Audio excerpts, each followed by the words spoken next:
When they first found petroleum, Rockefeller happened to be the smartest man in the business at the time. So in order to get the price up, they hit on the idea that they would have to make it appear to be scarce. In 1892, there was a convention in Geneva of scientists to determine what organic substances are. So at this Geneva convention, Rockefeller took advantage of sending some scientists over who said, oil, petroleum, is hydrogen, oxygen, and carbon. Therefore, it must be derived from the spoiling, the rotting of formerly living matter. And playing the game properly, when this scientific convention was over, they defined oil as a residue from formerly living matter. It's called fossil fuel for the minds of the public to feel that it is an asset that is running out. Professor Kaczorov, a scientist who claims through laboratory tests the existence of abiotic oil. Well, that will be something.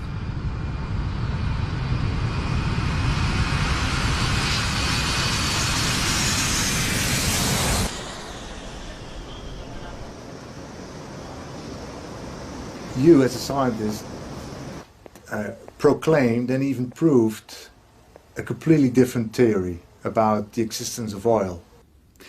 Well, according to our, I would say, controversial point of view, hydrocarbons is the product of our planet. They are generating on the depths of roughly 100-200 kilometers, then migrates into the Earth's crust and form oil and gas deposits. So we could say that this is a blood of our planet.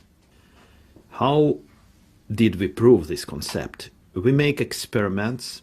We have a very developed high-pressure equipment at my mother university, Gubkin State, Russian University of Oil and Gas. I try to explain it very simple. This is a surface of the Earth. This is a depth of roughly 100 kilometers. This is a crust of the Earth. Below 100 kilometers, there are donors of carbon and hydrogen.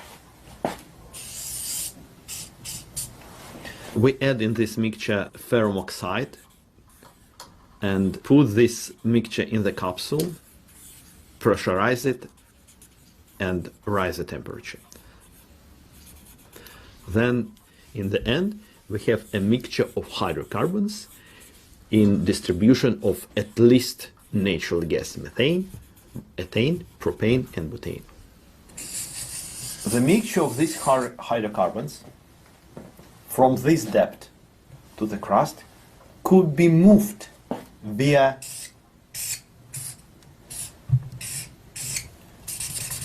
deep channels to oil or natural gas deposit. There are no doubts that hydrocarbons, and natural gas particularly, could be generated in astronosphere of our planet on the depths of 100 to 100 kilometers. So then you're saying that it is infinite as well? Yes, indeed. That the world is producing it over and over again? Yes.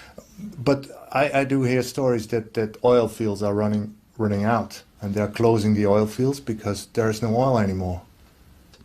People take oil very quickly, and if we will come back to this oil field in 50, 60 years, we could see that new oil came to these oil fields. There are a lot of samples, for instance, in Romashkina oil field in Russia, in different oil fields in Russian Caucasus.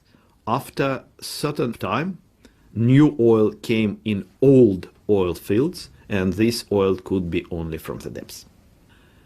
We use oil, crude oil, to produce most of the fuel which we use for our vehicles and heating equipment. According to very known calculation, we do use only 15% of oil produced every year. 15%. We don't need to find new oil fields or gas fields. We don't need to accelerate oil and gas production. We just need to increase the efficiency of the processes which we used for our civilization. The amount of hydrocarbons in deposits, it's not a problem. The problem is how do we use oil and natural gas. But that's huge. What you're saying is that we could live in balance and in peace with oil,